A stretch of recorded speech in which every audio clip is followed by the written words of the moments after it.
Hey everyone, I just wanted to talk to you a little bit about preparing for making your wine or transferring your wine, which I'm going to be making a video on doing both today. But first of all, I wanted to cover a few things. The most important things when it comes to making wine or beer or whatever it is you prefer to make is to properly sanitize your equipment. And I've already done some, but I thought I'd go back and but I thought I would go back and show you exactly how I do it. Now, in here, I got 1 gallon of water.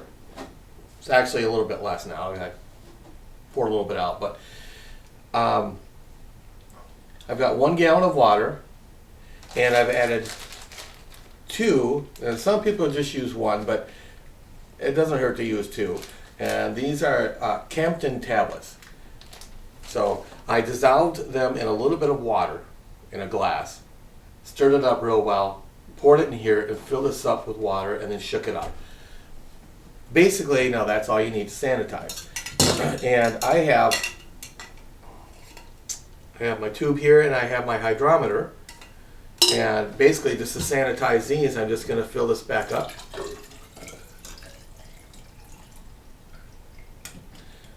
Now both are sanitized. Basically, now I've also sanitized a lid that I have from my bucket, which I got back here. I'll show you in a bit.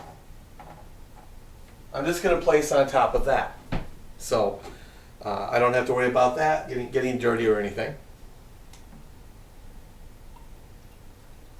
The thing about this, about your sanitized solution, the really cool thing about it actually, is you can go ahead and reuse it over and over and over again. I usually keep mine for about 3 months. Some people say they keep it up to a year, but every few months or so, I mean, it's only a couple tablets, and this whole packet of tablets, it's got 100 tablets in there, it says approximately, and it came to like $3.19. So it's not that expensive to, redo your sanitized solution. Now, I am going to transfer some wine that I made into a secondary, which is my carboy sitting right over here.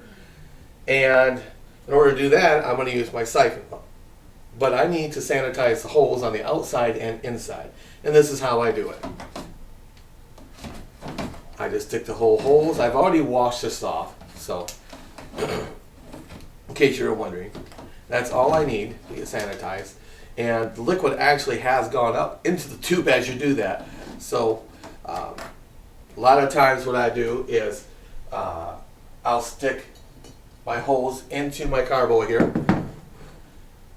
and then just to make sure I have got all of that clean, I will swish around the outside of the tube, because that's about the most that I'm going to put down into the wine anyway. I'm not going to put the whole thing in. Just to make sure I got the inside of the tube clean, I just siphon some of it into here. Now I know that my tube is clean. What I'm going to do is just going to move this over here for a moment. I don't want to get any all over my counter. Not that it would harm the counter, it's just I've done enough cleaning today. Okay. And this is why I sometimes end up with a lower water level, because some of it goes down the sink. Now, putting this back together, if you got a few drops in there, don't worry about it. That's fine. It's not going to harm the wine at all. This is clean. I've sanitized the countertop as well. So everything I have sitting up here is sanitized. I'm not going to worry about that. Oftentimes, as a matter of fact, I'm going to go get this.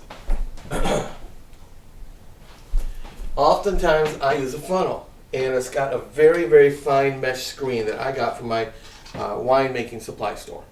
And what this does is it helps so that when I'm pouring or transferring my wine from one vessel to another, or bottling it, and if I want to use the funnel, and this catches any unwanted material that could be like any of the sediment that had come up to the tube. And but in this case, I always like to just give it a good clean and and sanitize it anyway.